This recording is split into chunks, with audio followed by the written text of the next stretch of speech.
जोहार और news box Bharat में आप सभी का स्वागत है। चाईबासा में बीती रात NH 220 पर बड़े वाहनों की नो एंट्री को लेकर किए जा रहे धरना प्रदर्शन व मंत्री आवास घेराव में शामिल आदिवासी मूलवासी लोगों पर पुलिस द्वारा हुई बर्बर कार्रवाई, आंसू गैस के गोले को भाजपा ने बर्बर, जन विरोधी और हिंसक बताया है। भाजपा के प्रदेश कार्यकारी अध्यक्ष सांसद आदित्य साहू ने आज प्रेस कॉन्फ्रेंस कर कहा कि 29 अक्टूबर को पश्चिम सिंहभूम, चाईबासा, सरायकेला खरसावां जिले में 12 घंटे के बंद का आह्वान किया गया है। बंद 6 बजे सुबह से शाम 6 बजे तक होगा। तो आइए सुनते हैं झारखंड प्रदेश बीजेपी कार्यालय में प्रेस कॉन्फ्रेंस में भाजपा के कार्यकारी अध्यक्ष क्या कुछ कह रहे हैं। एक जन विरोधी, आदिवासी मूलवासी विरोधी हेमंत जी की सरकार चल रही है, जो लगातार अराजक, बर्बर और हिंसक हो गई है। लोकतंत्र में शांतिपूर्वक धरना प्रदर्शन कर अपनी मांगों को रखने का जनता का अधिकार है, परंतु हेमंत सोरेन जी बंदूक के नोक पर, गोलियों के बौछार पर जनता को डराकर, धमकाकर उनकी अभिव्यक्ति की आजादी को भी छीनना चाहती है।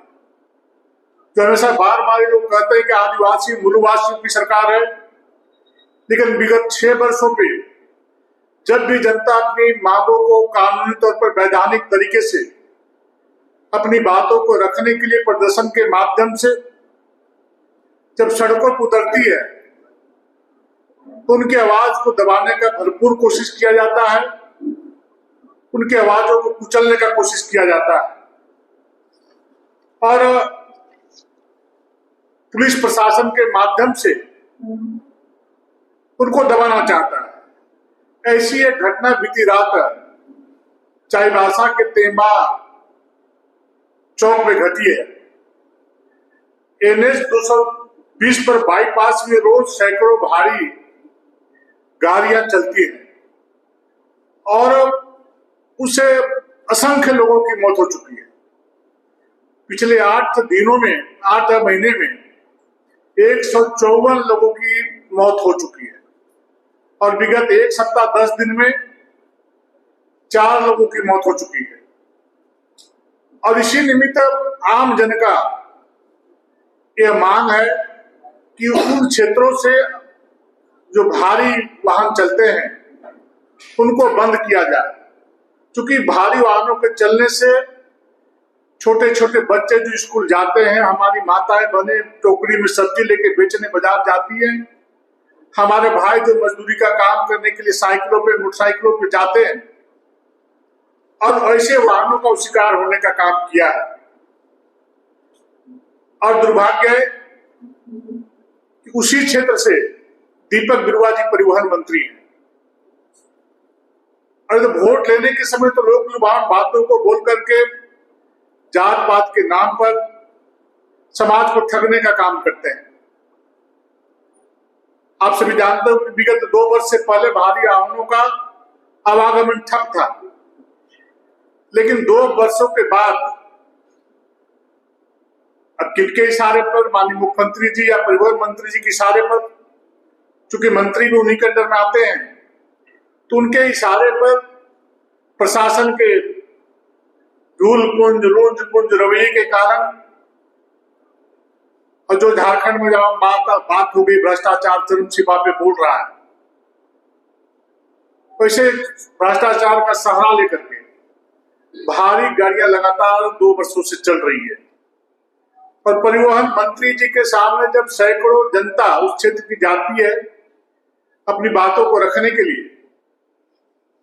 तो उनका बातों को न सुन करके सरकार के द्वारा उन पर गोलियां बरसाई जाती है और तरह तरह की यातनाएं की जाती है, लाठीचार्ज किए जाते हैं। सैकड़ों लोग आज घायल हैं, डर से हॉस्पिटल में इलाज नहीं कराने जा रहे हैं कि यदि हॉस्पिटल में हम जाएंगे तो मुझे अरेस्ट कर लिया जाएगा, इस प्रकार का भय का वातावरण का निर्माण कोल्हान समेत चाईबासा की धरती पे हुआ कल। वहां पर ग्रामीण अपनी बातों को रखने के दिन भर सड़कों पर बैठे कि प्रशासन के कोई लोग तो आज हमसे वार्ता करने का काम करेंगे, लेकिन प्रशासन का कोई भी पदाधिकारी जनता की सूझबूझ लेने वाला नहीं रहा। कोई पुलिस प्रशासन में उनसे बात करने के लिए नहीं आया। जब जैसे जैसे अंधेरा छाने लगा, शाम ढलने लगा, दिन ढलने लगा, तो प्रशासन के लोग सक्रिय होने लगे। और जब अंधेरा छा गया तो वहां प्रशासन के लोग जो उन लोगों का नेतृत्व कर रहे थे ग्रामीणों का, वैसे लोगों को जबरदस्ती उठा उठा करके पुलिस की गाड़ियों में बंद करने का प्रयास किया गया, बंद किया गया। अभी कह के लोग अरेस्ट भी हैं, थाने में रखा गया, किसी को जेल भेज दिया गया है। झारखंड के लोग, कोल्हान के लोग ऐसा दिन भी देखना पड़ेगा, मैं समझता हूं कभी सोचा नहीं होगा। और दीपक बिरुआ जी जो लगातार कई वर्षों से वहां विधायक हैं, अभी मंत्री हैं, और इस प्रकार से अन्याय और अत्याचार सरकार के इशारे पर, हेमंत सोरेन जी के इशारे पर उस क्षेत्र में करने का काम कर रहे हैं, वो बर्दाश्त से बाहर का चीज है। और भारतीय जनता पार्टी गरीबों का आवाज बन करके, जनता की आवाज बन करके, निश्चित रूप से सरकार जन विरोधी, आदिवासी विरोधी, मूलवासी विरोधी, जुआ विरोधी, किसान विरोधी सरकार है। किसी क्षेत्र में कोई काम नहीं किया इस सरकार ने, सबको ठगने का काम किया, धोखा देने का काम किया। जनता की थोड़ी सी तो मांग थी कि भारी वाहनों को चलाना इस रास्ते से बंद कर दो, लेकिन उनकी आवाज को दबाने के लिए इस प्रकार का कुकृत्य करने का काम किया है। भारतीय जनता पार्टी जन भावनाओं के आधार पर उस क्षेत्र की भोली भाली जनता की आवाज पर इस निर्णय पे पहुंचा है कि इस कुकृत्य घटना का हम निंदा करते हैं, हम भर्त्सना करते हैं। और आज 5 बजे पूरे प्रदेश में जिला मुख्यालयों पर सरकार का पुतला दहन का कार्यक्रम होने जा रहा है। और कल प्रातः 6 बजे से संध्या 6 बजे तक कोल्हान की धरती, पश्चिम सिंहभूम जिला चाईबासा और सरायकेला खरसावां जिला पूर्णतः ठप रहेगा, बंद रहेगा। लेकिन आवश्यक सेवा वो बंद से मुक्त रहेगा ताकि लोगों को परेशानियां न हो। और कल आम जन सड़कों पर उतरने का काम करेगी और इस सरकार के जन विरोधी नीतियों का विरोध करने का काम करेगी।